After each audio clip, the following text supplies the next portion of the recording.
Morning students. तो vector का next part लेकर के हम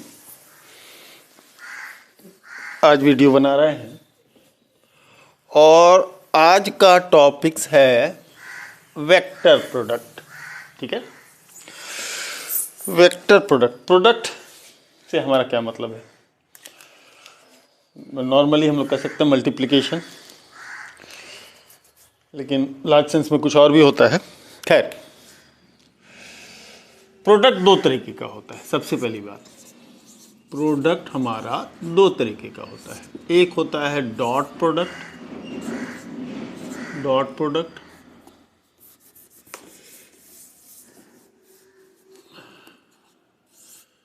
डॉट प्रोडक्ट और दूसरा होता है क्रॉस प्रोडक्ट। डॉट प्रोडक्ट और हमारा क्रॉस प्रोडक्ट, दोनों में फर्क क्या है उसको समझने के लिए कुछ हमको एग्जाम्पल लेना पड़ेगा। जैसे 2 into 3 इक्वल्स टू 6,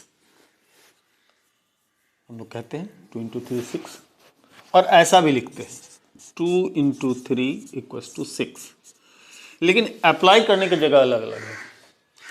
अगर सिंपल मल्टीप्लिकेशन की बात करते हैं, जब हम लोग टेबल वगैरह पढ़ रहे होते हैं उस समय 2 into 3 6 ये सही है, लेकिन जब आप कोई एरिया निकाल रहे हो तो ये 2 मीटर और ये 3 मीटर, आप यहाँ देख सकते हैं कि 3 ये हो गया, 2 ये हो गया। म्यूचुअली परपेंडिकुलर दो डायमेंशन का जो प्रोडक्ट होगा वो हमारा क्या होगा? क्रॉस प्रोडक्ट होगा। तो simple algebraic product dot product और ज्योमेट्रिकल प्रोडक्ट अगर हम ले रहे हैं जिसमें एरिया वगैरह कवर आएगा, वो हमारा क्या हो जाएगा? क्रॉस प्रोडक्ट हो जाएगा। तो ये बेसिक डिफरेंस होता है डॉट प्रोडक्ट में और क्रॉस प्रोडक्ट के अंदर। ठीक है, चलिए इसको हटाइए, इसको हटाइए। तो वेक्टर प्रोडक्ट में हम लोग आज देखने जा रहे हैं वेक्टर प्रोडक्ट। पहला प्रोडक्ट ऑफ वेक्टर्स की बात हम कर रहे हैं, वेक्टर प्रोडक्ट नहीं, प्रोडक्ट ऑफ वेक्टर्स। सबसे पहले हम लोग देखेंगे आज की तारीख में वो है डॉट प्रोडक्ट। पैरेललोग्राम तो बनेगा ही भैया, जब भी वेक्टर की बात आएगी पैरेललोग्राम के बगैर तो कुछ होना नहीं है ना। और ये बी वेक्टर, चलिए पैरेललोग्राम को ड्रॉ कर लीजिए, बिना पैरेललोग्राम का कोई प्रोडक्ट नहीं। ठीक है,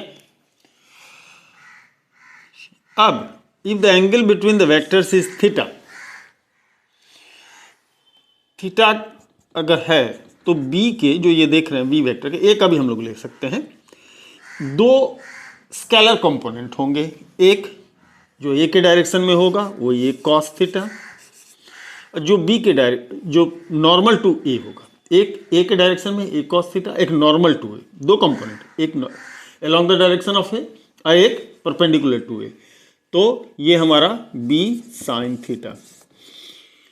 ए का बी के ऐसे दो कंपोनेंट है, अगर हम इससे मल्टीप्लिकेशन करते हैं तो ये हमारा डॉट प्रोडक्ट कहलाएगा। अगर वही इसके नॉर्मल कंपोनेंट से मल्टीप्लाई करते हैं तो ये क्रॉस प्रोडक्ट हो जाएगा।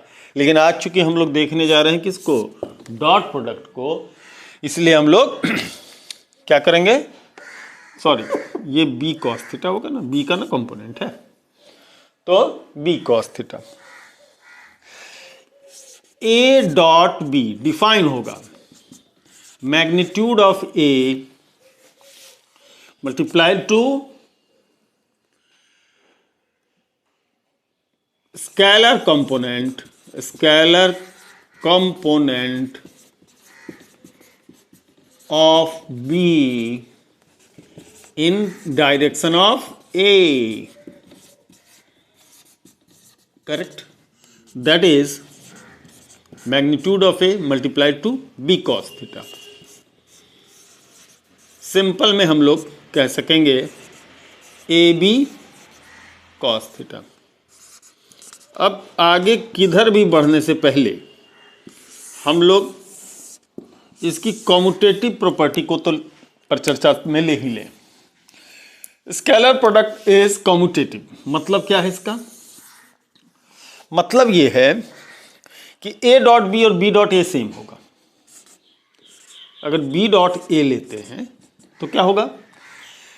बी डॉट ए लेते हैं तो ए के कंपोनेंट लेंगे, एक जो इसके डायरेक्शन में होगा, ऐसा कुछ भी, ऐसा परपेंडिकुलर ड्रॉ करेंगे, ये ए कॉस थीटा होगा और ये बी हमारा साइन थीटा होगा। तो लिखेंगे तो वही ना, बी ए कॉस थीटा या A B cos theta, simple algebraic product commutative होता है। तो B dot A B cos theta होगा। इसका मतलब कि बी डॉट ए और ए डॉट बी सेम होगा, करेक्ट? तो B dot A and A dot B commutative है, मतलब आप इसके ऑर्डर को चेंज कर सकते हैं। बी में को मल्टीप्लाई किया जाए या ए में बी को का मल्टीप्लाई स्केलर प्रोडक्ट लिया जाए, वो सेम होगा। हाँ, एक चीज मैं बता दूं, ये डॉट प्रोडक्ट को हम लोग स्केलर प्रोडक्ट भी कहते हैं, क्योंकि इससे जो क्वांटिटी मिलेगा वो स्केलर क्वांटिटी होगा। इसकी एप्लीकेशन के थोड़ी सी फटाफट से हम चर्चा कर लें, उसके बाद डिटेल में जाएंगे। Let suppose F is the force acting in this direction and this is direction of displacement and angle between them is theta, then work done जो लेते हैं F डॉट डी लेते हैं, जो कि एफ डी कॉस थीटा होगा। ये हमारा फिजिक्स में अप्लाई होता है, क्योंकि जो हम कंपोनेंट इस्तेमाल करेंगे फोर्स डिस्प्लेसमेंट के डायरेक्शन में, कौन सा फोर्स काम कर रहा है भैया? तो एफ कॉस थीटा काम कर रहा है। एफ कॉस थीटा के कारण ही डी डायरेक्शन में डिस्प्लेसमेंट हो रहा है, इसलिए वर्क डन हमारा F cos theta into D होता है, इसलिए एफ डी हम लोग कॉस थीटा लेते हैं। ये इसका प्रैक्टिकल एप्लीकेशन की बात है। अगर यही फोर्स हमारा अगर जो 90 डिग्री पर काम कर रहा होता है, इससे फोर्स अगर 90 डिग्री पर इस डायरेक्शन में, डी के डायरेक्शन में, इसका F cos 90 degree, cos 90 zero, component zero, no component is acting in the direction of D, that's why work done zero होगा। सर्कुलर मोशन में, सर्कुलर मोशन की बात करते हैं, सर्कुलर मोशन में क्या होता है? सेंट्रीपिटल फोर्स हमारा नीचे की तरफ लग रहा होता है, डिस्प्लेसमेंट हमारा अलोंग द टेंजेंट होता है। ऐसे सिचुएशन में work done by the centripetal force, centripetal force यहाँ वर्क डन क्या रहता है? जीरो रहता है, ठीक है? चलिए, तो अब बात प्रैक्टिकली कहाँ अप्लाई होता है उसको हमने चर्चा कर दिया, और कई जगह भी अप्लाई होगा, वो तो बाद में हम लोग डिटेल में जब जाएंगे फिजिक्स के अंदर तब हम लोग देखेंगे। अब जरा सा हम लोग इसको समझे। क्या समझे? समझने की बात ये होगी कि ए डॉट बी, जिसे हम लोगों ने ए बी कॉस थीटा लिया है, इसका हम लोग क्या क्या इस्तेमाल कर सकते हैं। केस वन ये होगा कि अगर थीटा 0 डिग्री है तो ऐसे सिचुएशन में कॉस थीटा कॉस 0 की वैल्यू हो जाएगी 1, तो ए डॉट डी की बी की वैल्यू सिंपली मॉड ए इंटू मॉड बी रह जाएगा, या ए बी रह जाएगा अगर डायरेक्शन सेम है तो। दूसरा, अगर थीटा हमारा 90 डिग्री है, थीटा हमारा 90 डिग्री है, तो ए डॉट बी, चूंकि कॉस थीटा कॉस 90 जीरो हो जाएगा, अभी इस केस की तरह कॉस थीटा कॉस 90 जीरो हो जाएगा, तो ए डॉट बी जीरो होगा। So dot product of mutually perpendicular vector is zero. ध्यान रहे, dot product of mutually perpendicular vector is zero. चलिए, ये बात हो गई। तीसरी बात करते हैं, अगर मैग्नीट्यूड में दोनों वेक्टर ए और बी क्या हो? सेम हो, तो ऐसे सिचुएशन में A dot B mod A mod B cos theta लेते हैं, तो मॉड ए या मॉड बी मैग्नीट्यूड सेम होगा, तो इनका या तो मॉड ए का स्क्वायर या मॉड बी का स्क्वायर हम लोग क्या कर सकते हैं? लिख सकते हैं। सिंपली ए का स्क्वायर भी लिख सकते हैं। हम जस्टिफाई कर रहे हैं कि मॉड वेक्टर को क्यों हटाते हैं। अब अगर थीटा भी जीरो हो और magnitude of A magnitude of B 0 हो, सेम वेक्टर का सेम वेक्टर से मतलब ए डॉट ए अगर हम लेते हैं तो मॉड ए कॉस 0, तो mod A cos 0 1, it is a square.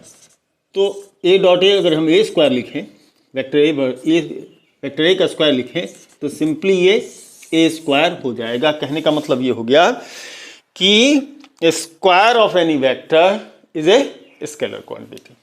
अगर किसी वेक्टर का स्क्वायर आप करते हैं तो वो क्या हो जाएगा, स्केलर क्वांटिटी हो जाएगी। ये बात हम जाने। एक चीज और हम लोग यहाँ पर फटाक से देख लेते हैं, वो क्या, चौथी बात, A dot B is A B cos theta. तो कॉस थीटा की वैल्यू अगर निकालने के लिए चलें तो A dot B upon mod A mod B. अगर आपको याद होगा यूनिट वेक्टर, तो vector divided its magnitude is unit vector. तो vector divided its magnitude is unit vector. तो cos theta A cap, B divided mod B B cap.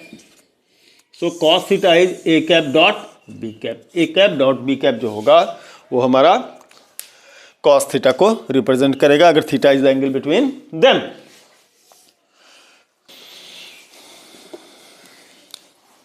अब orthogonal system of unit vector की बात करते हैं। Orthogonal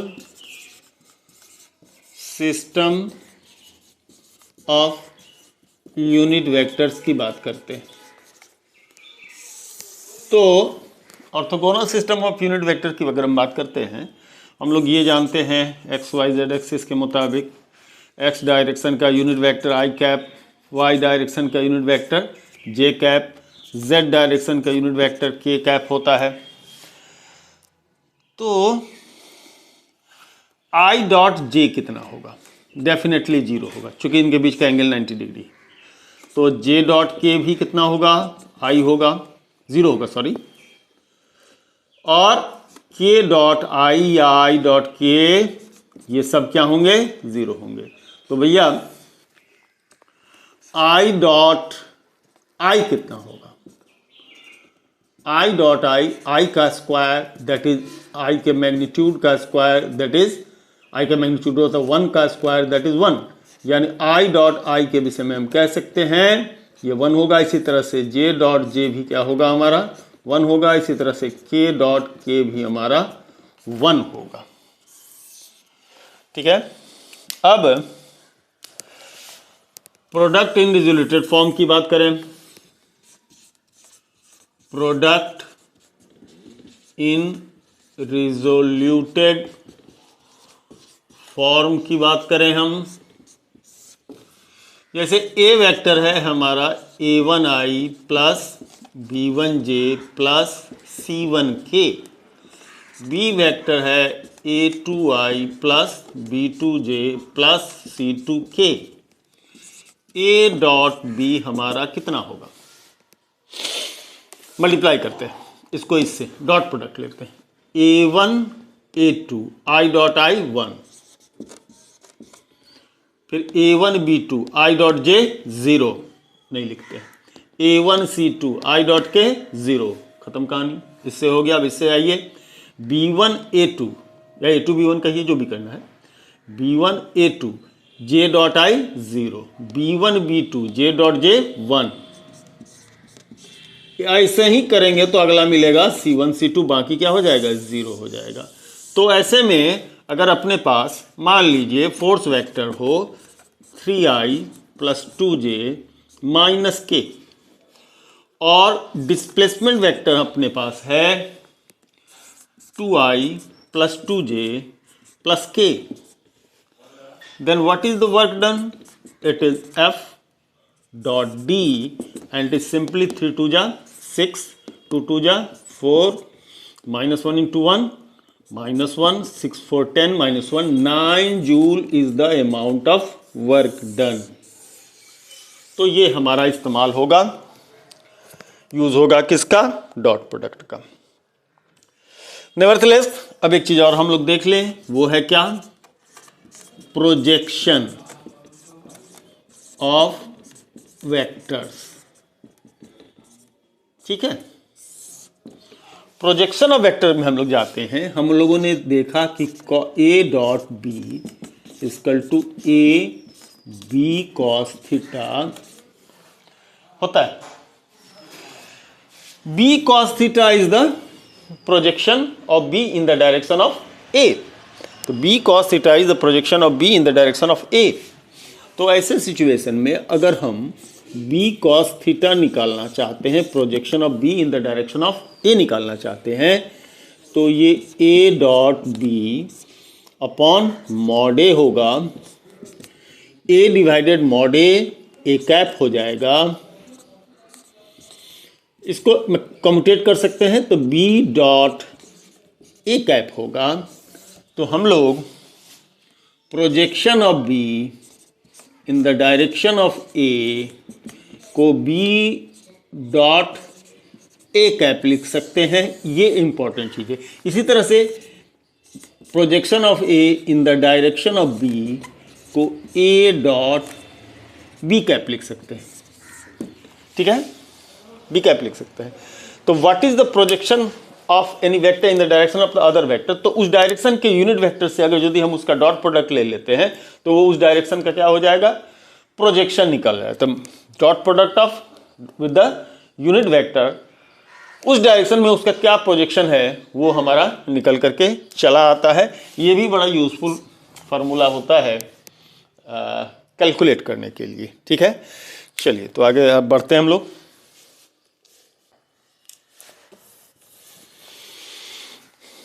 अब हम लोग चर्चा कर लेते हैं जरा सा क्रॉस प्रोडक्ट की। क्रॉस प्रोडक्ट अभी हम थोड़ा तो पहले ही बता रहे थे कि क्रॉस प्रोडक्ट जो है हमारा ज्योमेट्रिकल प्रोडक्ट है। ज्योमेट्रिकल प्रोडक्ट है तो उसका एक ज्योमेट्रिकल मीनिंग भी आएगा, वो भी हम लोग देखेंगे। और जब ये सारी कहानी हो जाएगी तब हम लोग आगे की तरफ की कहानी को बढ़ेंगे।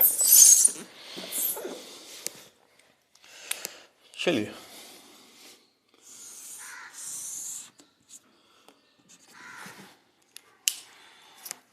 क्या देखने जा रहे हैं हम लोग, क्रॉस प्रोडक्ट।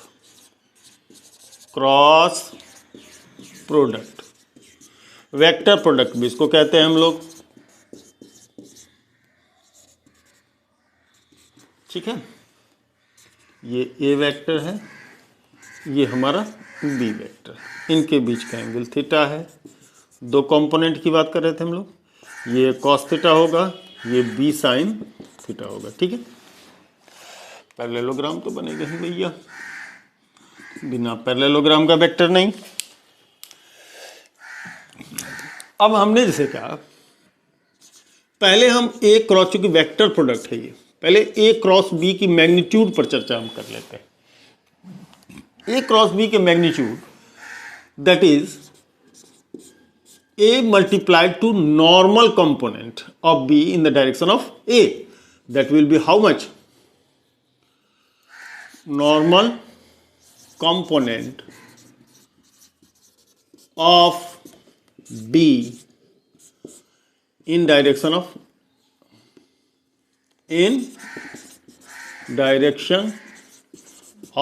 A। तो मॉड ए, और what is normal component, it is B sine theta. Simply अगर बी लिखते हैं तो भी बी की मैग्नीट्यूड को रिप्रेजेंट करता है, और सिंपली आप हम लोग क्या करते हैं, अगर यदि वो वेक्टर में बॉर्ड लगा देते हैं तो भी उसके मैग्नीट्यूड को रिप्रेजेंट करता है। तो आप कुछ भी लिखते हैं फर्क नहीं पड़ता, ये आपका सीधे सीधे ए बी कितना हो जाएगा, साइन थीटा हो जाएगा। अच्छा एक बात बताइए, ये बी साइन थीटा क्या है, ड्रॉन परपेंडिकुलर है ना। जरा एरिया ऑफ पैरेललोग्राम पर फोकस कीजिए, तो area of parallelogram base into altitude, base into altitude. तो बेस इंटू ये हो गया आपका बेस। अब normal component of B in the direction of A cos theta, A B sine theta, ये हो जाता है आपका बेस, ये ए हो जाता है बेस, और बी साइन थीटा ए हो जाता है बेस, और बी साइन थीटा हो जाता है नॉर्मल कंपोनेंट। तो A B sine theta area parallelogram को रिप्रेजेंट करता है भैया। मतलब ज्योमेट्रिकल प्रोडक्ट है, क्रॉस प्रोडक्ट है, तो ऐसे सिचुएशन में इसका एक ज्योमेट्रिकल मीनिंग आएगा। और ये ज्योमेट्रिकल मीनिंग क्या होगा?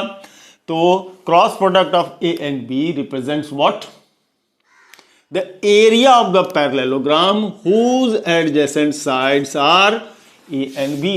ए क्रॉस बी का जो गुणन होगा वो उस चतुर्भुज के क्षेत्रफल के बराबर होगा जिसकी दो आसन्न भुजाएं ए वेक्टर और बी वेक्टर हो। ठीक है, ठीक है, चलिए, तो ये एरिया को रिप्रेजेंट करेगा। अब जरा सा हम लोग समझने की कोशिश करेंगे कि ए क्रॉस बी क्या होगा। ए क्रॉस बी क्या होगा? ए क्रॉस बी जो होगा मैग्नीट्यूड इनटू यूनिट वेक्टर, अगर वेक्टर प्रोडक्ट है तो यूनिट वेक्टर आएगा, that is N cap. N cap is the direction of unit vector perpendicular to the plane in which A and B has been contained। मतलब n cap उसके अभिलंब दिशा का इकाई सदिश है जिस तल में A सदिश और B सदिश मौजूद हो। मतलब कि A सदिश और B सदिश, A वेक्टर और B वेक्टर अगर इस प्लेन में है, प्लेन ऑफ द बोर्ड में है, तो जो n का डायरेक्शन होगा ये होगा। ये हमने ऐसे फॉल्स एक बनाया है, चूंकि ये 2 डायमेंशनल बोर्ड है, इसमें 3 डायमेंशनल हम दिखा नहीं सकते, तो ये होगा इसका डायरेक्शन, ये इसका क्या होगा? डायरेक्शन होगा। तो ये डायरेक्शन है, नॉर्मल डायरेक्शन है इसका, उस डायरेक्शन के यूनिट वेक्टर n कैप। ठीक है, और ये a क्रॉस बी, ए देखिए घड़ी की सुई की दिशा के विपरीत, हाथ दाहिना हाथ ऐसे लीजिए और इसको घुमाइए, अंगूठे का जो डायरेक्शन होगा वो a क्रॉस बी के डायरेक्शन को बतलाएगा। अगर वहीं पर आप बी क्रॉस से लेते हैं, बी पहले और ए बाद में, तो यहां प्लेन का एक फॉरवर्ड डायरेक्शन इधर होगा, पॉजिटिव अगर लेते हैं, तो बी क्रॉस है जो पीछे की तरफ ऐसे इधर होगा, वो क्या होगा? वो अपोजिट डायरेक्शन होगा, उसको क्या ले सकते हैं? निगेटिव डायरेक्शन लेंगे। तो ऐसे सिचुएशन में क्रॉस प्रोडक्ट कम्यूटेटिव नहीं होता है। तो एक अगर बी क्रॉस ए लिखने की तरफ हम जाएंगे तो यहीं पर ये ए क्रॉस बी मॉड में लिखिए, कोई फर्क पड़ता नहीं है, मॉड में आप कम्यूटेट करिए ना करिए, ये माइनस एन कैप होगा। तो B cross A is minus A cross B, एक दूसरे के क्या होते हैं? अपोजिट हो जाएंगे, अपोजिट वेक्टर को रिप्रेजेंट करेगा।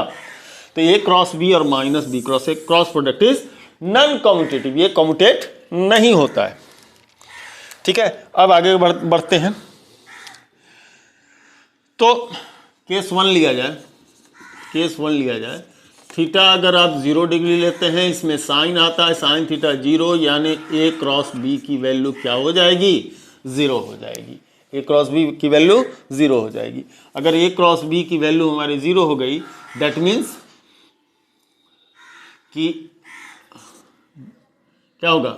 कि पैरेलल वेक्टर, तो cross product of parallel vector is 0। Cross product of parallel के लिए इतना परेशानी ना करें, पैरेलल वेक्टर्स इज 0। ये क्या होगा? 0 हो जाता है, यानी सेम क्रॉस सेम क्या होगा? 0 होगा। तो बता दीजिए आई क्रॉस आई, जे क्रॉस जे, जे क्रॉस जे या के क्रॉस के, ये सभी क्या होंगे? 0 होंगे। ठीक है, केस 2, अगर हम थीटा के वैल्यू 90 डिग्री लेते हैं तो साइन 91 हो जाएगा, साइन थीटा साइन 91 होगा। म्यूचुअली परपेंडिकुलर वेक्टर का अगर यदि हम लोग क्रॉस प्रोडक्ट लेते हैं तो ए क्रॉस बी की value simply mod A cross B, छोड़िए mod A mod B sine theta N cap के मुताबिक चलिए, तो A cross B sine theta की वैल्यू 1 हो गई, तो mod A mod B N cap हो जाएगा। थोड़ा सा एक चीज़ मैं यहाँ छूट गया था, उसको ऐड कर दूँ। ए क्रॉस बी का वैल्यू अगर आप रख दीजिए तो mod A mod B sine theta N cap, ये कंप्लीट फॉर्मूला बनता है आपका किसका? इसका। ओके, तो ये आपकी कहानी बनती है ना। अब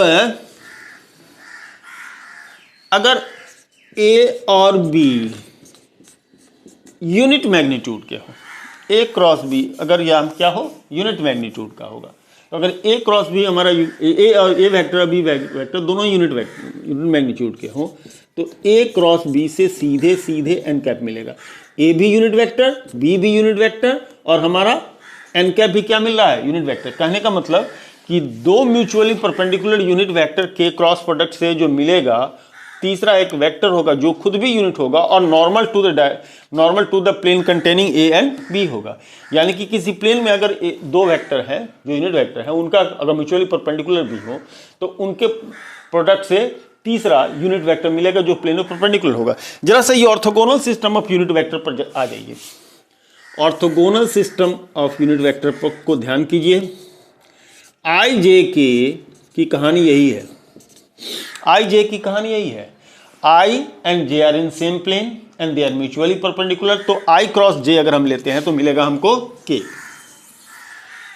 आई क्रॉस जे लेंगे तो मिलेगा हमको के। आई क्रॉस जे से के ऊपर की तरफ, जे क्रॉस के अगर हम लेंगे, जे क्रॉस के लेंगे तो आई मिलेगा,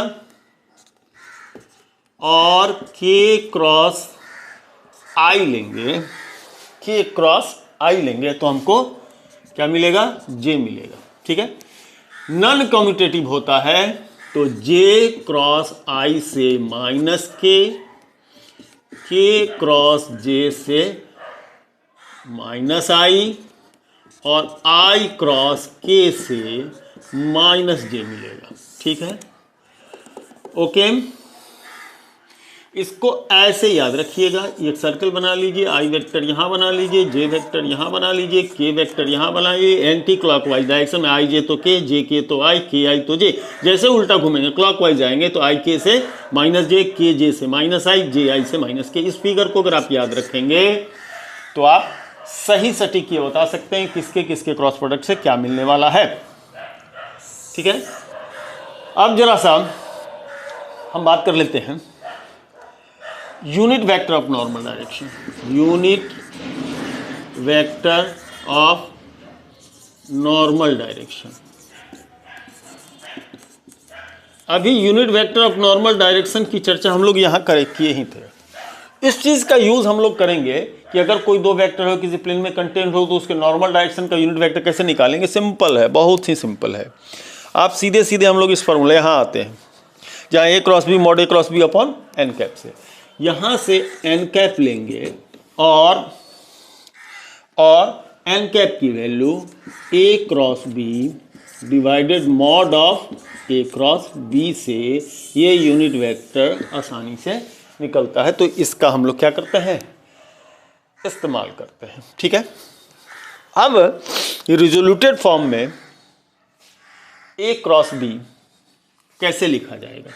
अगर मान लीजिए वेक्टर ए है a1i plus b1j plus c1k, और बी वेक्टर है a2i plus b2j plus c2k, तो a क्रॉस b की वैल्यू डेटर्मिनेंट से मिलेगा, और डेटर्मिनेंट निकालने का तरीका a1 b1 c1 को पहले लाइन में, a2 b2 c2 को दूसरे लाइन में डालिए, इससे ये निकलता है। ठीक है, अब नेक्स्ट वीडियो में इस प्रोडक्ट, क्रॉस प्रोडक्ट और डॉट प्रोडक्ट के क्या क्या एप्लीकेशन होंगे उस पर हम लोग चर्चा करेंगे, क्योंकि ये वीडियो काफ़ी लंबा हो जाएगा अगर हम इसके एप्लीकेशन पर आते हैं। ये जो क्रॉस प्रोडक्ट का डिटरमिनेंट हम छोड़े यहीं से हम स्टार्ट भी करेंगे, इसको कैसे सॉल्व करते हैं ये भी हम सिखा देंगे। ठीक है ना, तो आज के लिए धन्यवाद।